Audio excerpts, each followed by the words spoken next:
कन्या राशि वाले बंधुओं, आप सभी का बहुत बहुत आभार है, हृदय से अभिनंदन है कन्या मंथन भिंड यूट्यूब चैनल में। तो कन्या राशि वालों जरा ध्यान से सुनिए। कुछ लोग कहते हैं कि हम इतने पुण्य कर्म करते हैं, गाय को रोटी खिलाते हैं, कुत्ते को भी रोटी खिलाते हैं, चिड़ियों को भी दाना डालते हैं, मछलियों को भी दाना डालते हैं, लेकिन इसके बावजूद भी हमारे जीवन में उन्नति नहीं हो रही, तरक्की नहीं हो रही।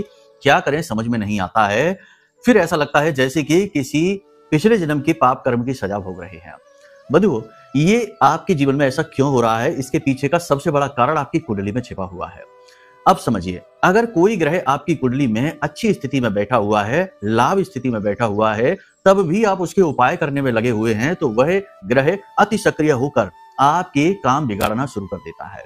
जैसे कि बात करें कि अगर गुरु आपका बहुत ही शुभ स्थिति में बैठा हुआ है और ऐसे में आप गाय को रोटी प्रतिदिन खिलाने में लगे हुए हैं, हम ये नहीं कहते कि ना खिलाइए, शुभ कार्य करिए, लेकिन प्रतिदिन वाला नियमित कार्य यदि आप कर रहे हैं तो इससे आपका गुरु अति सक्रिय हो जाएगा और वह आपके अंदर कुछ ऐसे गुण उत्पन्न कर देगा जो आपके काम बिगाड़ने लगेंगे। जैसे कि आपका अभिमान अंदर आपके आने लगेगा, आपका अति आत्मविश्वास जागने लगेगा जो आपके काम बिगाड़ेगा, ज्ञान का अभिमान आने लगेगा, आप धौंस जमाने वाले हो जाएंगे, ओवर कॉन्फिडेंट हो जाएंगे, गलत निर्णय लेंगे और आपके द्वारा लिए गए निर्णय गलत साबित होंगे।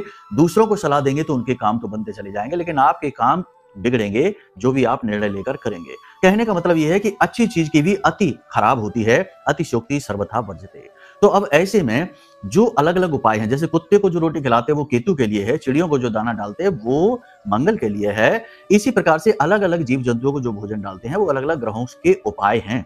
ठीक है, गाय का जो उपाय है वो गुरु के लिए किया जाता है, बुध शुक्र के लिए भी किया जाता है। कहने का मतलब यह है कि कोई भी शुभ कार्य जब आप करते हैं तो उससे वो आपको फलित होगा कि नहीं होगा, ये निर्भर करता है आपकी कुंडली के आधार पर। तो सबसे पहले आपको जो करना है कि अपनी कुंडली का आकलन कराना है। इसके आधार पर आपको पता लग जाएगा कि कौन से ग्रह नीच के हैं, कौन से ग्रह पीड़ादायक स्थिति में हैं, कौन से ग्रह दोष बने हुए हैं। फिर उन दोषों के उपाय करिए, वो भी वैदिक उपाय होंगे, वो भी सात्विक उपाय होंगे, आपके पुण्य कर्म को ही बढ़ाएंगे। उन उपायों को करने से आपकी कुंडली की दशा पॉजिटिव होने लगेगी, ग्रह दशाएं अनुकूल होने लगेंगी और आपके बिगड़े से बिगड़े काम अचानक से बनने प्रारंभ हो जाएंगे। ये बहुत ही महत्वपूर्ण बात है, लेकिन लोग इसे समझते नहीं है, बस अंधों की तरह चीजों को फॉलो करते चले जा रहे हैं और देखते हैं कि कोई एक व्यक्ति तो खूब तरक्की कर रहा है इन्हीं कार्यों को करने से और हम जहां के तहां खड़े हैं, फंसे के फंसे हैं। कारण बस यही है।